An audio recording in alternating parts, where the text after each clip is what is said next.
Streaming live. This is Tracking the Tropics. Good Wednesday afternoon. Storm Team 8 meteorologist Amanda Hawley here on today's edition of Tracking the Tropics. And we definitely have tropics to track today. First off, though, thank you for joining us. As always, we're streaming live to cities across the South in Texas, Louisiana, Alabama, Florida, and a few others. So thank you again for joining us. Today, I'm joined by WFLA's Ed Bloodsworth and Julie Phillips. Thanks, guys, for being here. And our featured meteorologist today is from KTAL in Shreveport, Louisiana, Chief Meteorologist Todd Warren. Thanks again, Todd, for joining us today. Amanda, thanks for having me.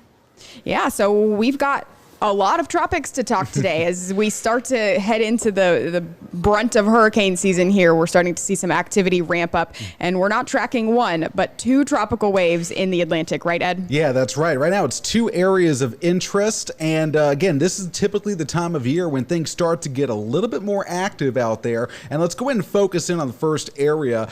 This area has been one that we've been monitoring for a couple of days now. We started to notice it when it was moving through the Antilles. It's a very disorganized tropical wave, and it did move over the island of Hispaniola, and it does appear that some of the mountainous terrain may have disrupted this.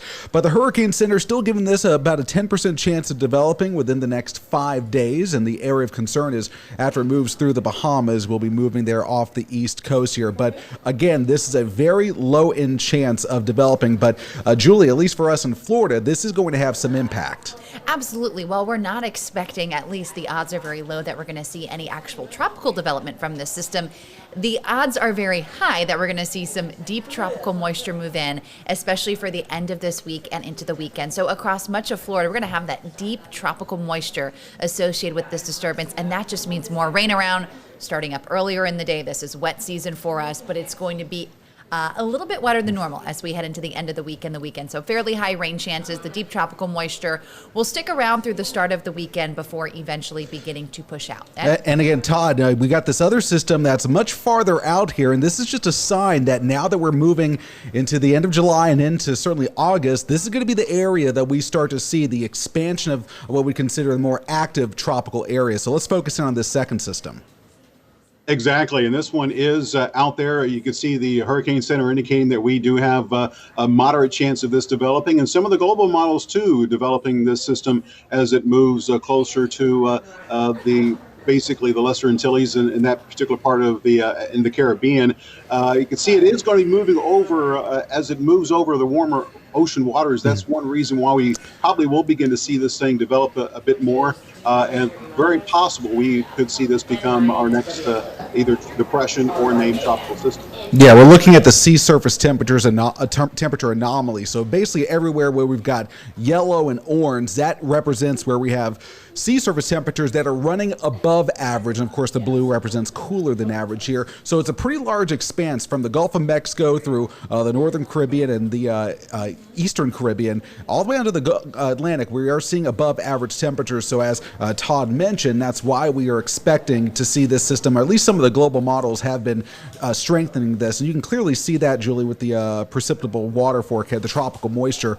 After it moves closer to Puerto Rico, we start to see that more what you consider a classical tropical cyclone. Absolutely. Now, this is as we head into next week, Tuesday, looking ahead at one of our systems, and our next name system would be Chantal. So this would be our next name system. We've already had two so far, so our third one as we head into August, and August is really when things start to heat up. So as we head into next week, that's when we're really looking at that potential development. The good news is this is still really a long ways away, but as we look way far out on our models, the American model, the European model, most of these tend to keep a similar track to that disturbance we're currently watching, moving towards the Bahamas, maybe even staying east of the Bahamas and then curving around. So regardless of development, right now it looks like we would have no U.S. impacts, which is what we'd like to say. Yeah, Amanda, kind of all sort of moving around that big subtropical high that's out in the Atlantic. And, you know, once we start getting into August and September, we always really pay attention to the position of that high. Sometimes it builds a little bit farther east, or sometimes it builds farther west. And of course, that can have some pretty significant impacts on the tracks of these. Yeah, it absolutely does. I mean, as the wave starts to move off the coast of Africa,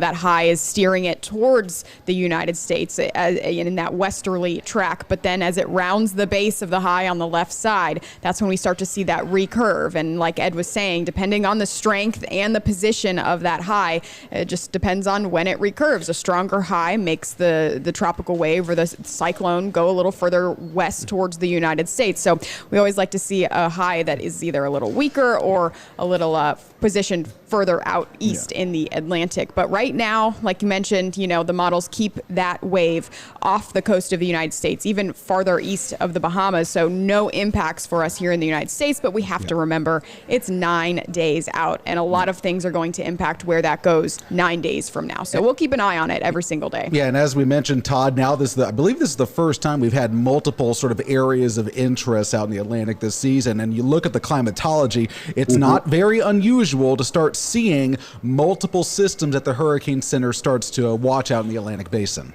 Exactly, and this is, the forecasts have had this being a rather normal season, and we've been at that so far. Typically by this time we have, 2 named systems and 1 hurricane, and if this follows suit, we might see 3 more during the month of August with another hurricane. Obviously, that could change since we are maybe seeing El Nino weakening just a touch, which may result in a bit of an uptick in the activity in the Atlantic.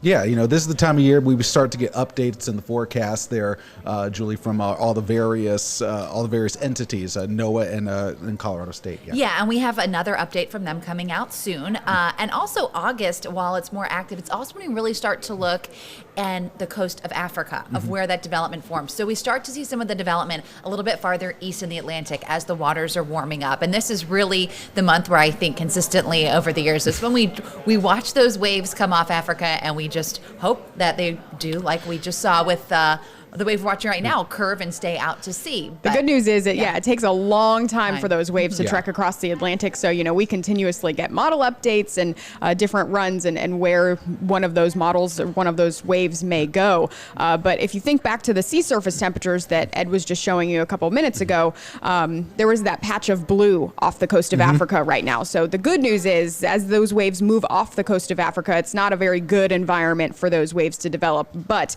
in this map that you see right now, the water temperatures over the Lesser Antilles and the Caribbean islands, those are warmer than average. That's why as the wave that we're watching right now in the Atlantic moves further towards the Caribbean, it has progressively better conditions to develop, which is why the National Hurricane Center is going to probably continue to increase that chance of development heading into the next couple of days. And we've also got in there the arrows that sort of marking the historical prevailing tracks when these systems start to move off. Obviously, all highly dependent on exactly when a storm forms.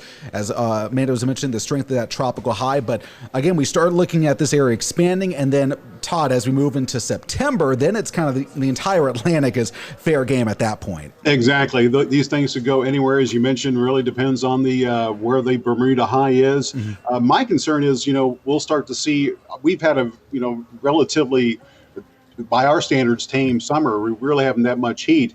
I do see a little bit of warming as we head into August and in September, where we might see these things take more of a westerly course heading into late August into September, which obviously is something that we would prefer that they stay, as you mentioned earlier, off the East Coast. But obviously, moving forward, September is the peak, and then things would begin to wind down later in the month. But so far, it's been so good. Minus Barry, obviously, which was a extremely unusual storm. Yeah, we again, as you mentioned, we're kind of following what we would expect, sort of a run-of-the-mill hurricane season right now, with 2 names off the list being Andrea and Barry. The next 3 names, Chantal, Dorian, and Aaron. And hopefully we don't make it much farther than that, hoping for a very quiet season. But you can speak to a little bit here, Todd. Again, we look at the track from our latest system, of course, Barry, which became the first hurricane of the season. Kind of an unusual one from from start to finish as they started watching this when it was in North Georgia and Southern Tennessee.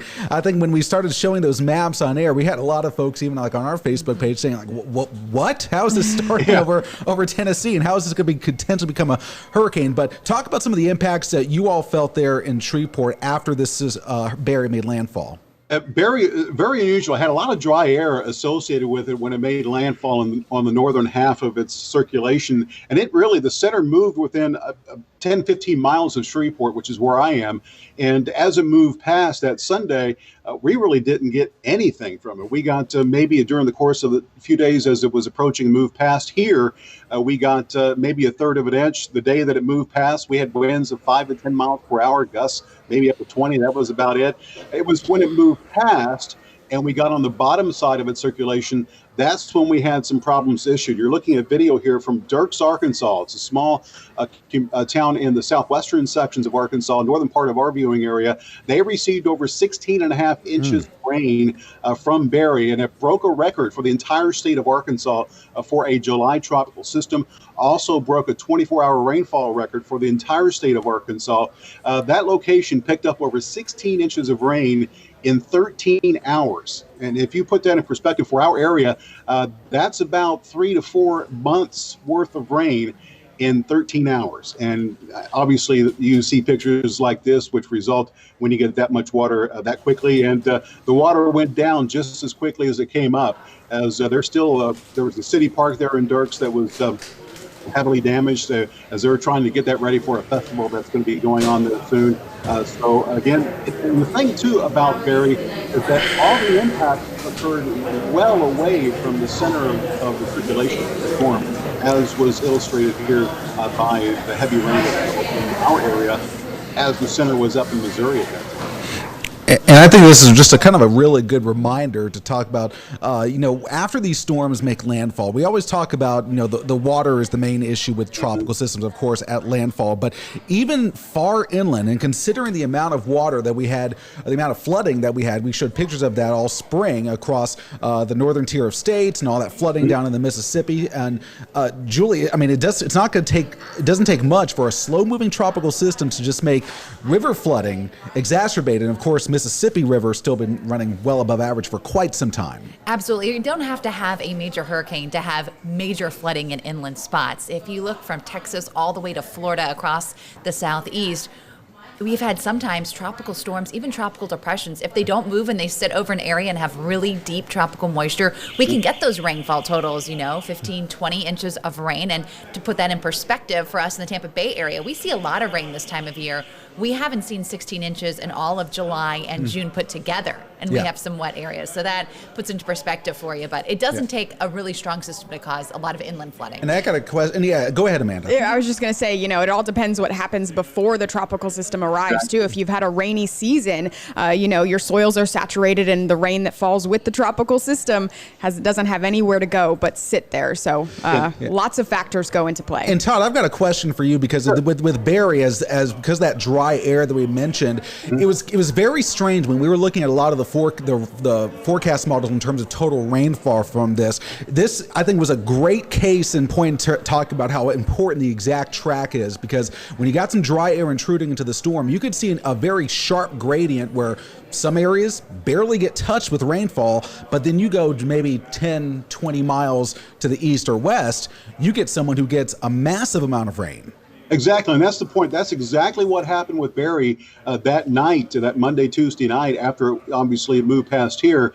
If you look at the rainfall graphic in Howard County, which is, I don't know if you know where Texarkana is, southwestern tip of Arkansas, probably 50 miles, they got maybe an inch that night. And then if you go 50 miles to the north and east, you're talking 16 inches. Wow. That's a time frame. So that's something definitely that we often see. And going back to Amanda's point too, that particular part of southwest Arkansas has been experiencing near record rain for the entire year leading up to that point.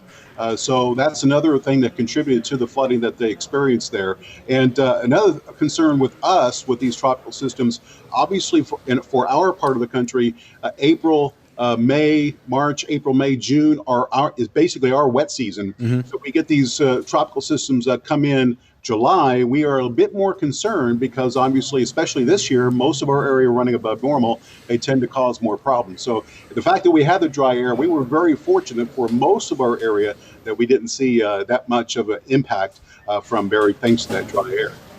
Yeah, so again, the point we're kind of trying to make with this final July edition of Tracking the Tropics is that now we're going to start really getting into the real meat of the hurricane season from August through September. We actually also here get a sort of another little mini peek in October as we start getting more of those cold fronts to move a little bit farther south and into the Gulf. And of course, here in the west part of Florida, historically, October is actually our most active month.